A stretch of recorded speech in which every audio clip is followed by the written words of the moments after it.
Bonjour, mes amis, ouvrez les portes fermées grâce à la prière. Cela exige une foi profonde et un abandon total.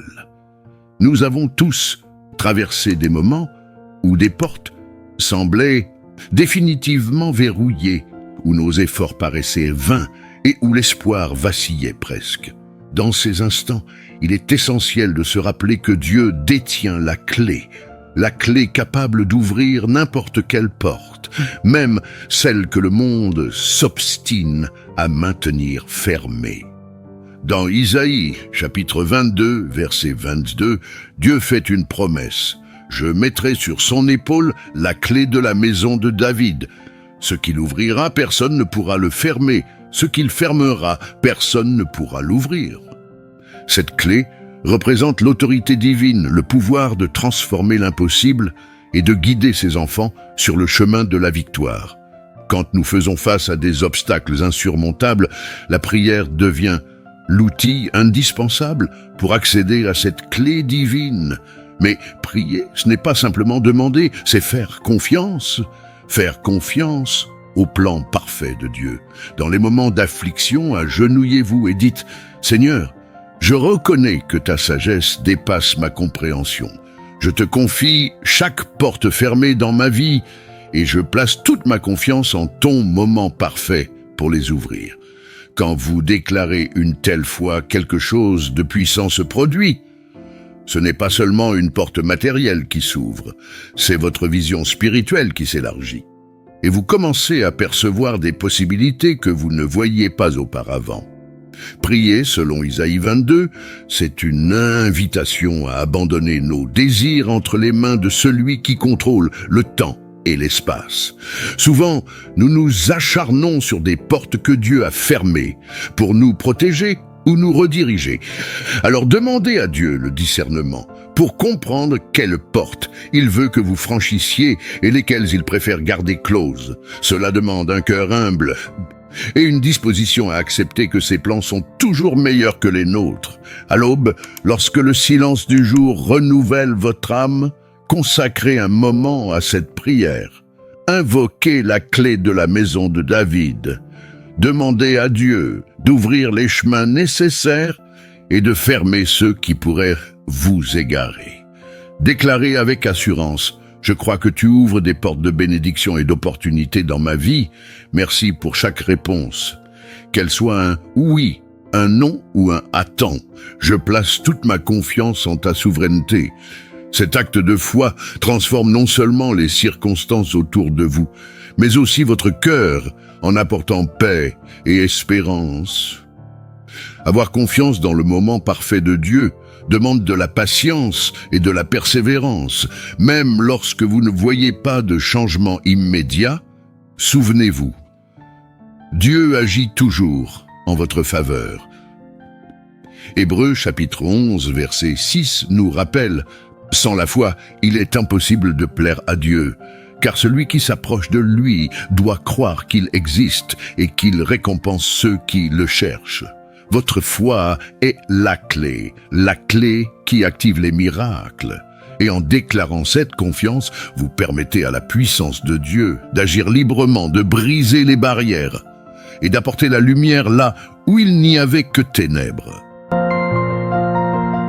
Mes frères et sœurs, transformer l'impossible en réalité est un acte de foi, un appel à dépasser nos limites humaines pour placer une confiance totale dans la puissance souveraine de Dieu.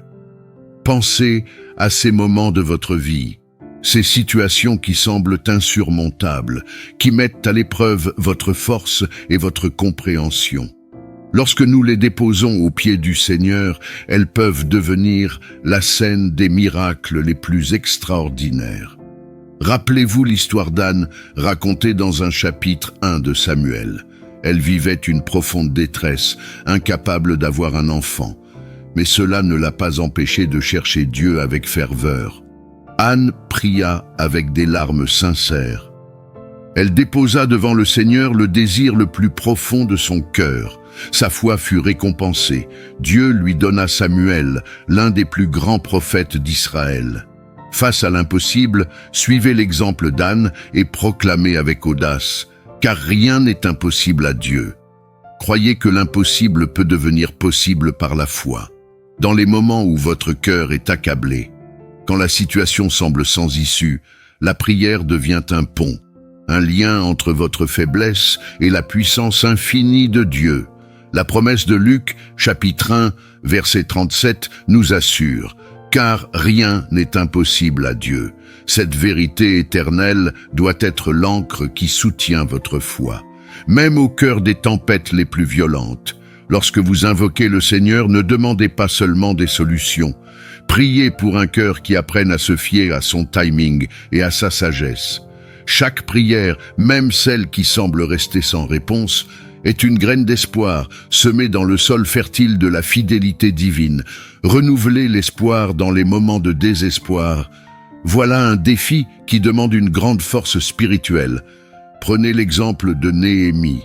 Face à la destruction de Jérusalem, il ne s'est pas laissé paralyser par le désespoir. Non, il s'est tourné vers Dieu dans la prière, demandant clarté et direction. Il croyait que Dieu pouvait transformer des ruines en gloire. Dans Néhémie, chapitre 2, verset 4, nous voyons la simplicité et la puissance de la prière. Alors j'ai prié le Dieu des cieux. Cette supplication brève mais sincère fut le point de départ d'une restauration monumentale, apportant espoir et renouveau à un peuple dévasté. Dans vos moments les plus sombres, demandez à Dieu de révéler le but derrière vos luttes. Priez avec courage. Seigneur, mon espoir repose en toi, toi qui transformes les ruines en réalisation. Souvenez-vous que chaque défi affronté avec foi est une opportunité pour Dieu de façonner votre caractère, de fortifier votre confiance en lui. Pendant que vous attendez que Dieu agisse, il travaille en silence dans votre cœur, vous préparant à quelque chose de bien plus grand. Le passage de Jérémie, chapitre 29, nous réconforte avec ces mots. « Car je connais les projets que j'ai formés pour vous, dit l'Éternel, des projets de paix et non de malheur, afin de vous donner un avenir et une espérance. » Même dans les circonstances les plus difficiles, Dieu a un plan pour chaque détail de votre vie.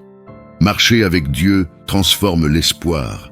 Ce n'est plus un simple sentiment, mais une force puissante et vivante. Avec confiance, déclarez que Dieu peut amener la vie là où il y a mort, la lumière là où il y a ténèbres, et un but là où il y a confusion. Chaque prière ouvre une porte, permettant à l'Esprit Saint de transformer votre vie, non seulement en résolvant vos problèmes, mais en faisant de vous une personne plus semblable à Christ. Ainsi, l'impossible devient réalité, non seulement dans vos circonstances extérieures, mais aussi au plus profond de votre cœur et de votre esprit. Briser les chaînes et les cycles négatifs, c'est un processus de libération qui commence par la reconnaissance des domaines de notre vie où nous nous sentons prisonniers, ces endroits où les mêmes erreurs semblent se répéter sans fin. Ces chaînes peuvent être des peurs, des traumatismes, des péchés ou des schémas de comportement qui nous empêchent d'avancer. La prière de Jabez, rapportée dans un Chronique chapitre 4, verset 10, est une source d'inspiration puissante. « Ô Dieu, bénis-moi et étends mon territoire, que ta main soit avec moi et préserve-moi du mal, afin que je ne souffre pas. » Comme Jabez, invoquez le Seigneur, demandez-lui un nouveau départ. Priez avec ferveur, clamant « Seigneur, brise toutes les chaînes qui me retiennent, ouvre des portes vers une vie épanouie dans ta présence. » Permettez à l'Esprit Saint de transformer chaque zone de stagnation en une opportunité de croissance et de victoire. Les relations humaines, elles sont souvent le théâtre où notre foi et notre obéissance à Dieu sont mises à l'épreuve de manière profonde. Aimer et pardonner, surtout ceux qui nous ont blessés ou que nous considérons comme des ennemis, peut sembler impossible. Cependant, Jésus nous a donné l'exemple parfait. Sur la croix, il a prié. « Père, pardonne-leur, car ils ne savent pas ce qu'ils font. » Prenez un moment pour réfléchir, pensez aux personnes qui ont besoin de vos prières. Priez pour ceux avec qui vous avez eu des conflits. Demandez à Dieu d'adoucir les cœurs, de restaurer les relations brisées et de vous accorder la grâce de pardonner. Rappelez-vous des paroles d'Éphésiens, chapitre 4, verset 32. Soyez bons et pleins de compassion les uns envers les autres. Pardonnez-vous mutuellement, comme Dieu vous a pardonné en Christ. Déclarez avec sincérité, « Seigneur, apprends-moi à aimer et à pardonner, comme Jésus nous l'a enseigné. » En remettant chaque ressentiment ou blessure entre les mains du Seigneur, il peut transformer la rancune en paix et les conflits en réconciliation, briser les chaînes et restaurer les relations. Cela demande du courage, mais surtout une profonde soumission au pouvoir et à la grâce de Dieu. Il est celui qui libère les captifs, celui qui restaure ce qui est brisé. Sa force est suffisante pour transformer des cycles de douleur en des récits de rédemption. Et son amour, tout comme son pardon, sont les outils qu'il utilise pour accomplir cette transformation. Briser les chaînes et les cycles négatifs, c'est un processus de libération qui commence par la reconnaissance des domaines de notre vie où nous nous sentons prisonniers, ces endroits où les mêmes erreurs semblent se répéter sans fin. Ces chaînes peuvent être des peurs, des traumatismes, des péchés ou des schémas de comportement qui nous empêchent d'avancer.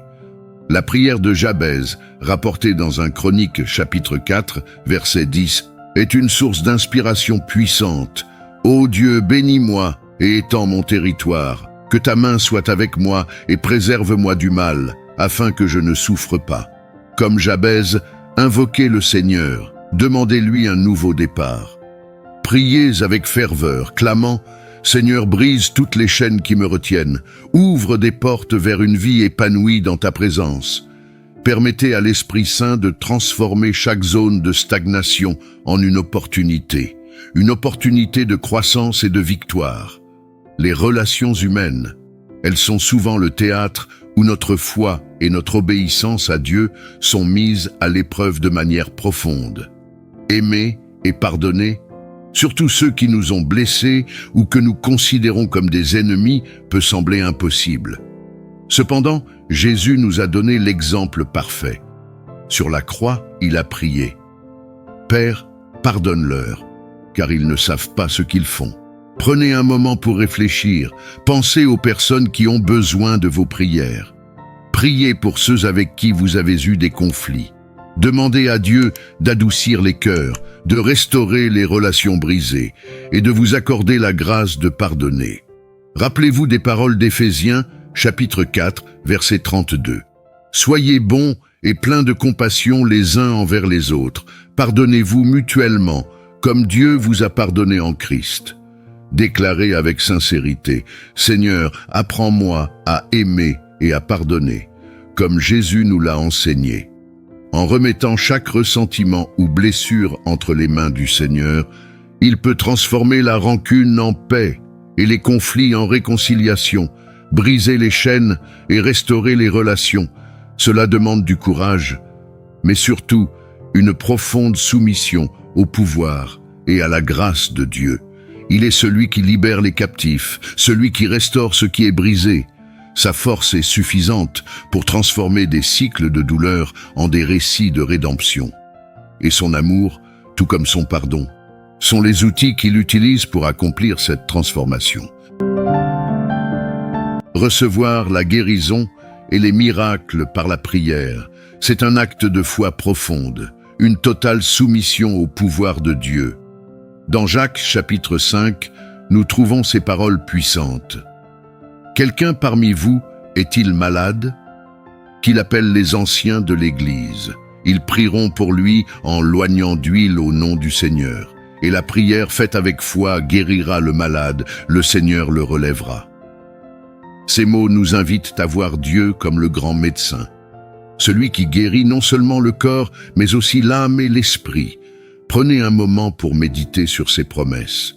Identifiez les domaines de votre vie qui nécessitent une restauration, qu'elle soit physique, émotionnelle ou spirituelle.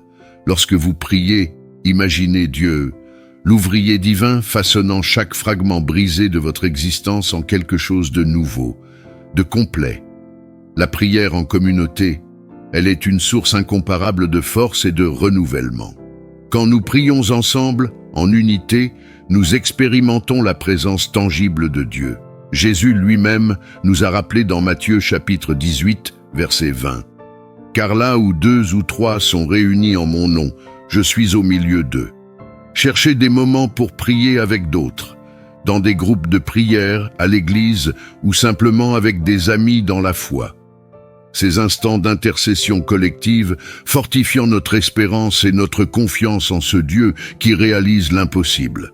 Déclarez avec assurance « Je crois en un Dieu des miracles, qui me guérit et me restaure. » Quand nous proclamons notre foi, nous brisons les barrières du doute et nous ouvrons la voie pour que Dieu agisse de manière surnaturelle.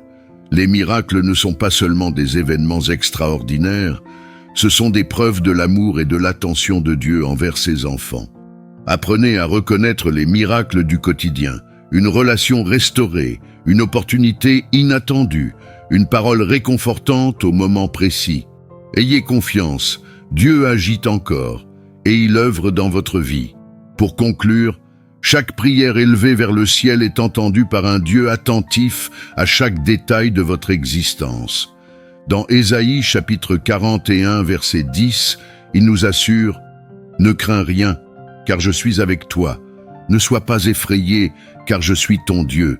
Je te fortifie, je viens à ton secours, je te soutiens de ma droite victorieuse. » Avec chaque prière, Dieu nous façonne, nous libère et nous fortifie. Aujourd'hui, ouvrez votre cœur à l'impossible. Ayez foi qu'il agit même dans les coulisses. Aucune chaîne n'est trop lourde pour lui. Aucun miracle n'est hors de sa portée.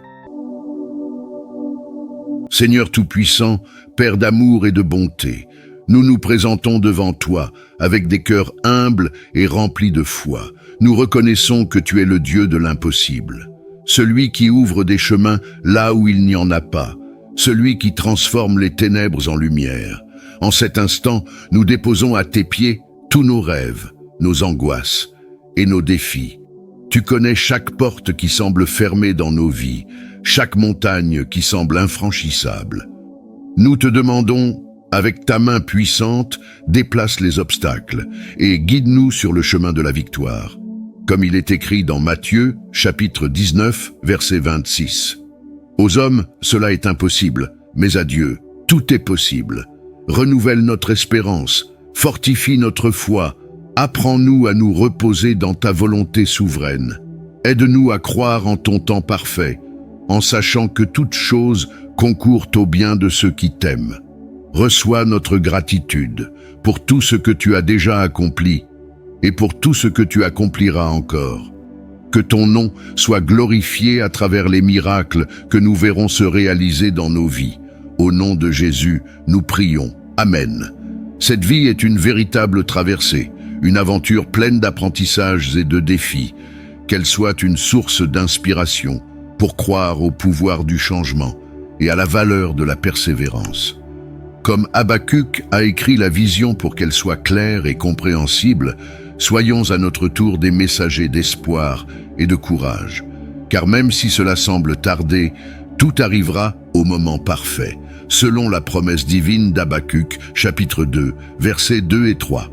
Continuez d'écrire votre histoire avec foi, avec un but et avec une détermination inébranlable. N'oubliez pas de vous abonner à la chaîne.